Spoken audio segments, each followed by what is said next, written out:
Hello guys, welcome back to my channel. आज के इस वीडियो में हम पढ़ेंगे क्लास 12 के मैक्रो इकोनॉमिक्स का chapter number 5 that is banking. So इससे पहले वाली वीडियो में मनी फिनिश हो चुका है, जो आप लोगों के एग्ज़ाम में 6 मार्क्स को कवर अप कर रहा है। सो आज हम इसके दूसरी यूनिट को शुरू कर रहे हैं, जो है बैंकिंग।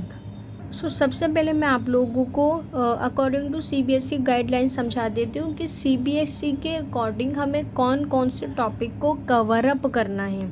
सो सबसे पहले हम इसमें समझेंगे कि बैंक का अर्थ क्या होता है और उसके कौन कौन से कार्य होते हैं। दूसरा हम इसमें समझेंगे कि किस तरीके से वाणिज्यिक बैंक मुद्रा का सर्जन करते हैं, मनी को बनाते हैं, वो किस तरीके से आपके 1000 रुपये को 10,000 में बदल देते हैं।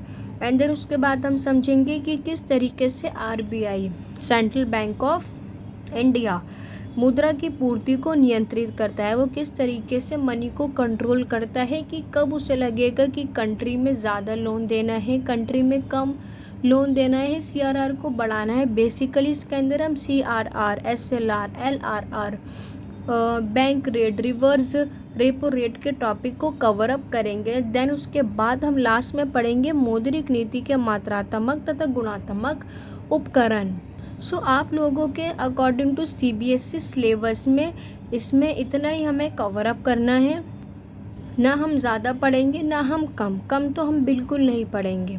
सो हम स्टार्ट करते हैं। सबसे पहले हम मतलब समझते हैं बैंक का मतलब क्या होता है। सो बेसिकली हमारी फर्स्ट टर्म यहाँ से आती है कमर्शियल बैंक। का मतलब क्या होता है? ये एक बहुत बड़ी फाइनेंशियल इंस्टीट्यूशन है। ये क्या है? एक बहुत बड़ी फाइनेंशियल इंस्टीट्यूशन है जिसके अंदर हम छोटी सी टर्म बैंक को स्टडी करेंगे, बट हम उतना ही पढ़ेंगे जितना कि आप लोगों के सिलेबस में हमें दिया हुआ है।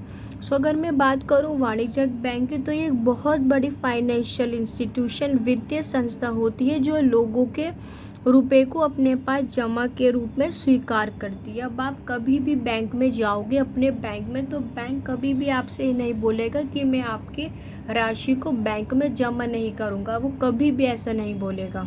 आप जब भी अपनी जितनी भी राशि लेकर के जाओगे, बैंक उसे अपने पास जमा करेगा, डिपॉजिट करेगा, और ज़रूरत पड़ने पर आप लोगों को बैंक लोन भी प्रोवाइड करेगा, आप लोगों को उधार भी देगा उपभोग के लिए, कंजप्शन के लिए, या आप लोगों को अगर कहीं भी निवेश करना है, इन्वेस्टमेंट करना है, लाइक फैक्ट्री, बिजनेस, आपकी कंपनी, आपके फर्म जो भी है।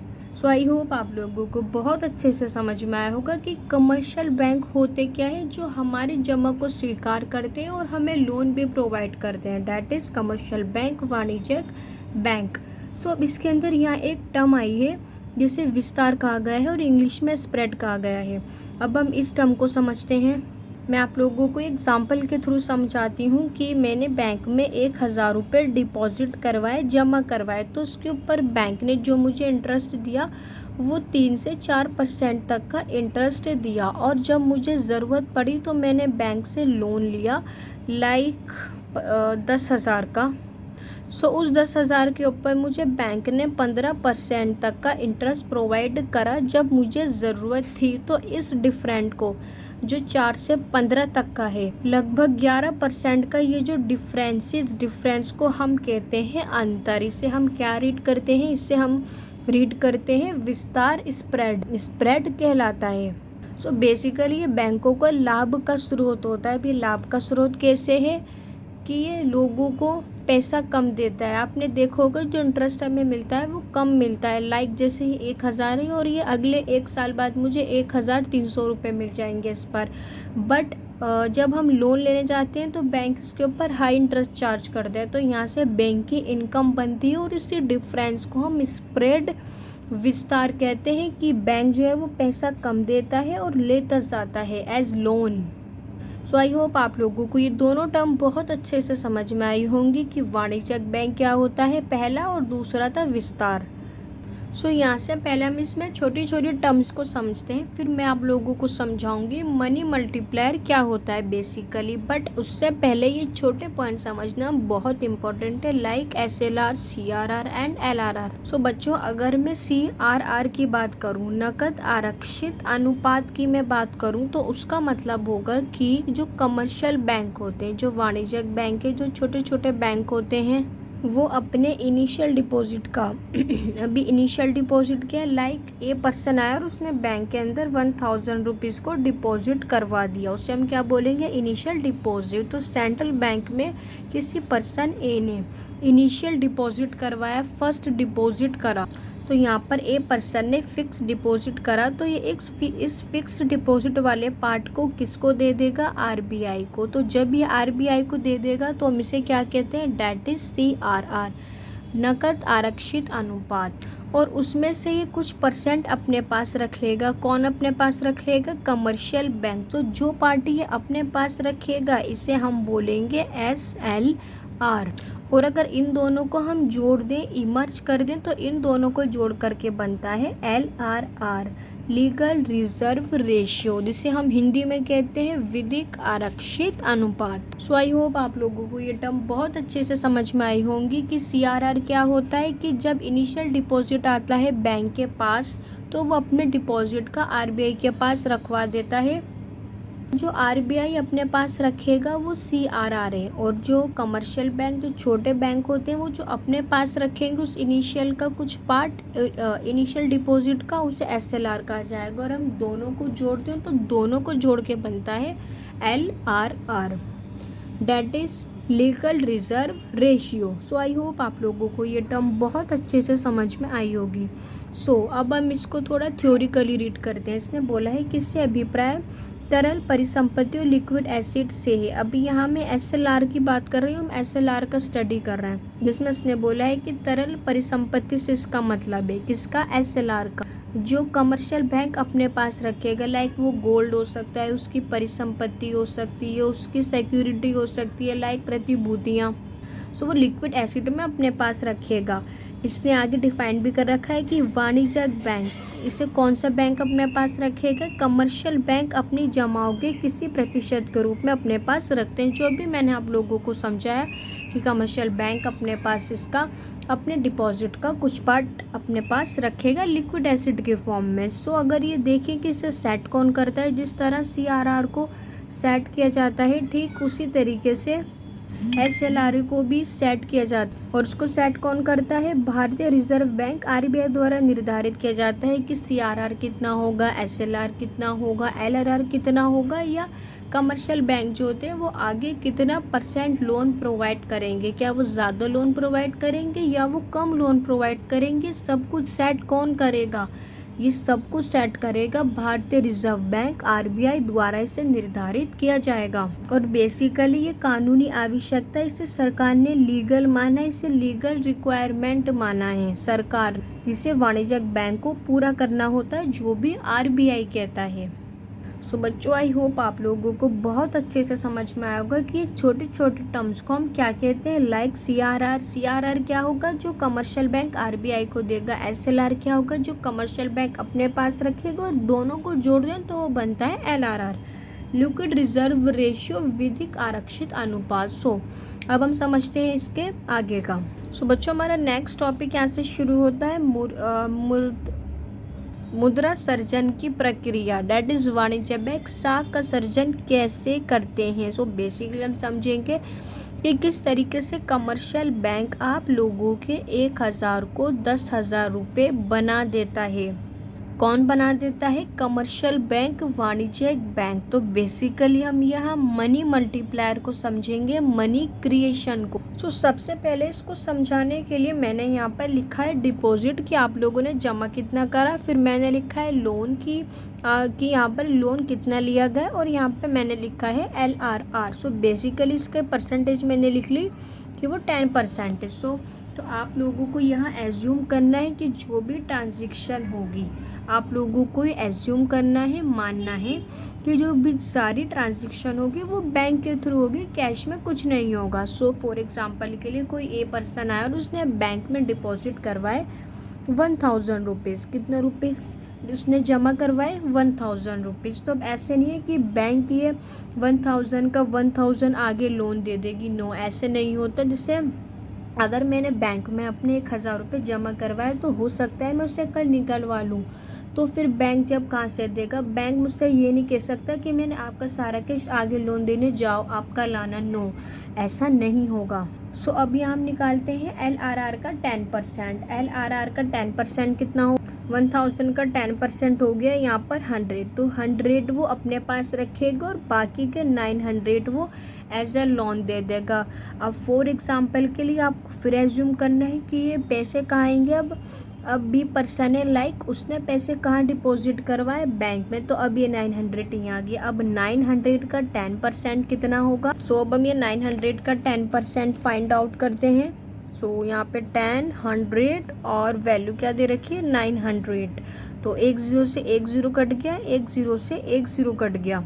सो बेसिकली यहाँ पे 2 ज़ीरो से 2 ज़ीरो कट हो गए, ये ऊपर वाले और ये नीचे वाले, यहाँ एक ज़ीरो बचा तो उसका 10% फाइंड आउट हो गया कितना, 90 फाइंड आउट हो गया। सो अब यहाँ पे बैंक लोन कितना दे देगा, 810 रुपये। भी 810 रुपये वैल्यू कैसे फाइंड आउट हुई, 900 में 90 को माइनस करके। अब अगेन क्या आएगा, अब सी पर्सन सपोज वो बैंक में गए और उसने 810 बैंक में डिपॉजिट करवा दिया, वो लोन कितना लेगा। अब एंड अगेन 810 का 10% फाइंड आउट करो। सो हम ये फाइंड आउट करते हैं।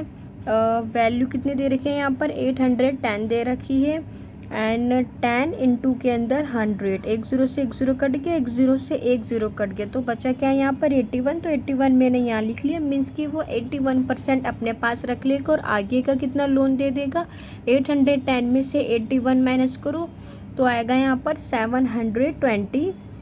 अब अगेन क्या होगा, अब ये दोबारा पर्सन जो है दोबारा बैंक में जाएगा और 729 बैंक में डिपॉजिट करा देगा। अब अगेन बैंक 729 का कितना परसेंट बैंक लोन देगा, 10% लोन देगा। अभी ज़रूरी नहीं कि वो हर बारी 10% दे, वो 20 हो सकता है, 25 हो सकता है, वो कितना भी हो सकता है। हमें यहाँ पर इसको एज्यूम लेके समझना था। सो इनिशियल डिपॉजिट कितना था यहाँ पर 1000। अब उसने हमारे 1000 को यहाँ कितना कर दिया, 10,000 रुपये। सो अब यहाँ पे क्वेश्चन ये है कि मुझे कैसे पता चला कि यहाँ पे 10,000 है, क्योंकि अगर देखा जाए तो मैंने आप लोगों से शुरू में बोला था कि मनी मल्टीप्लायर का मतलब क्या है कि वो हमारे 1000 का 10,000 बना देता है। मैंने बैंक में 1000 जमा करा, उसी की बैंक ने 10,000 बना ली। अभी मुझे कैसे पता चला कि यहाँ पे 10,000 ही आएगा 1000 का। सो मैं आप लोगों को ही समझाती हूँ। सो बेसिकली मैंने सबसे पहले लिखा कि मेरा आरंभिक जमा कितनी थी, आरंभिक जमा, जिसे हम इनिशियल डिपॉजिट भी कहते हैं। तो सबसे पहले आप लोग फॉर्मूला लिख लो। जो इनिशियल डिपॉजिट होता है वो, इसे हम यहाँ शॉर्ट फॉर्म में लिख लेते हैं, जो आईडी होता है, जो इनिशियल डिपॉजिट होता है आईडी, वो किसके बराबर होता है, डिमांड डिपॉजिट के, कि हम कितनी डिमांड कर रहे हैं, ये दोनों किसके इक्वल होते हैं, टोटल डिमांड के। तो ये फॉर्मूला आप लोगों को याद होना चाहिए कि इनिशियल डिमांड प्लस जो डिमांड मनी होती है, जो डिपॉजिट मल्टीप्लायर होता है, वो टोटल डिमांड के बराबर होता है। सो अब मैंने यहाँ पर वैल्यू देखी कि वैल्यू कितनी है इनिशियल डिपॉजिट की, इसकी वैल्यू दे रखी है यहाँ पर 1000, तो मैंने 1000 लिख लिया। उसके बाद डिमांड डिपॉजिट आप लोगों को फाइंड करना पड़ेगा। सो अब यहाँ डिपॉजिट मल्टीप्लायर का क्या फॉर्मूला होता है, deposit multiplier is equals to 1/LRR। अब यहाँ मुझे LRR की वैल्यू कितनी दे रखी है, अब मुझे यहाँ पर LRR कितना दे रखा है, 10% दे रखा है, तो मैं ये वाला फॉर्मूला लिख लेती हूँ। Deposit multiply is equals to LRR की वैल्यू मुझे गिवन है 10 और इनटू के अंदर क्या आएगा यहाँ पर 100। क्यों आएगा, क्योंकि ये परसेंटेज में। सो 10 1 ज़ा 10, 10 ज़ा 100, तो यहाँ पर आंसर क्या है 10 टाइम, और इस 10 टाइम का मतलब क्या है 10,000, 1 2 3। तो मुझे ऐसे पता चला कि यहाँ पे 10,000 इस वजह से है। ये फॉर्मूला आप लोगों को याद करना है, initial deposit into deposit multiplier is equals to total deposit, जो भी हमने कुल जमा की गई होती है वो। अभी आप लोगों से कोई सी भी टर्म पूछ लेगा, हो सकता है वो इनिशियल ना पूछ करके डिपॉजिट मल्टीप्लायर पूछे, और डिपॉजिट मल्टीप्लायर ना पूछ करके वो टोटल डिपॉजिट पूछे। अब हम इसके न्यूमेरिकल की प्रैक्टिस करते हैं। सो आई होप आप लोगों को ये पूरा फंक्शन बहुत अच्छे से समझ में आया होगा कि किस तरीके से कमर्शियल बैंक हमारे 1000 को इस टाइप से 10,000 बना देता है। सो हम यहाँ न्यूमेरिकल सॉल्व करते हैं कि LRR की वैल्यूज़ ने मुझे दे रखी है 25%, और इसके अलावा जो इनिशियल डिपॉजिट है वो मुझे फाइंड आउट करना है, और मुझे टोटल डिपॉजिट इसने दे रखा है 40,000। सो हम फाइंड आउट करते हैं कि इनिशियल डिपॉजिट कितना होगा, मीन्स कि अब की बार हमें ये चीज़ फाइंड आउट करनी है। एंड डिपॉजिट मल्टीप्लायर भी मुझे फाइंड आउट करना है, डिपॉजिट मल्टीप्लायर। तो बेसिकली अगर मुझे कोई भी दो चीज़ें गिवन है तो मैं कोई सी भी दो ईजिली तरीके से निकाल लूँगी। तो सबसे पहले मैं डिपॉजिट मल्टीप्लायर का फॉर्मूला लगाती हूँ, LRR इंटू के अंदर 100। अभी मुझे यहाँ पर वैल्यू पता है कि मुझे वैल्यू कितनी दे रखी है LRR की, मुझे वैल्यू दे रखी है 25 इंटू के अंदर 100, 25 वन सा 25 फोर सा 100। तो डिपॉजिट मल्टीप्लायर हम लोगों ने फाइंड आउट कर लिया कि वो 4 टाइम है। अब मेरे पास 3 वैल्यू है, अब लास्ट वाला बचा, क्या बचा, इनिशियल डिमांड। सो मुझे इनिशियल डिपॉजिट फाइंड आउट करना है। अब यहाँ क्या होगा, फॉर्मूला आप इधर से उधर ले जाओ, मीन्स कि अब यहाँ टोटल डिमांड ऊपर रहेगा, ये वैल्यू किस में है, मल्टीप्लाई में। जब हम नीचे आएंगे तो किस में चेंज हो जाएगी, डिवाइड में। तो ये फॉर्मूला लगा दो। अब टोटल डिपॉजिट कितना है हमारा, 40,000। तो मैंने 40,000 लिख लिया। डिपॉजिट मल्टीप्लाई निकल करके कितना आया है, 4 टाइम, मतलब कि 4। यहाँ मैंने 4 लिख लिया। और जब आप इसे कट करोगे तो इसकी वैल्यू आ गई यहाँ से 4 टाइम्स 40 और 3 0 एज इट इज़ रहे। तो यहाँ से हमने इनिशियल डिपॉजिट को भी फाइंड आउट कर ली। सो हम लोग यहाँ लिख देते हैं कि इनिशियल डिपॉजिट की वैल्यू कितनी निकल करके आई है यहाँ पर, 10,000। तो इस तरीके से हम इजली तरीके से कोई सा भी वैल्यू को फाइंड आउट कर लेते हैं अगर हमें फॉर्मूला पता है तो मैंने इसी फॉर्मूले को घुमा फिरा दिया, LHS RHS लाइक मल्टीप्लाई को डिवाइड में चेंज कर दिया। सो ऐसे ही चेंज करके हम कोई सी भी टर्म फाइंड आउट कर लेंगे, लेकिन मुझे उसके लिए 2 टर्म दी हुई होनी ज़रूरी है और 2 टर्म हम फिर खुद फाइंड आउट कर लेंगे। सो इसी तरह हम नेक्स्ट वाले न्यूमेरिकल को सॉल्व करते हैं कि लाइक मैंने वैल्यूज़ लिख ली यहाँ पर, ये सेकंड वाला है, सेकंड न्यूमेरिकल हम सॉल्व कर रहे हैं। CRR की वैल्यूज़ ने मुझे LRR की वैल्यूज़ ने मुझे दे रखी है 25%। टोटल डिपॉजिट अब की बार इसने मुझे दे रखा है 50,000 एज्यूम कर लेते हैं। और इनिशियल डिपॉजिट इसने मुझसे फाइंड आउट करने को बोला है और डिपॉजिट मल्टीप्लायर।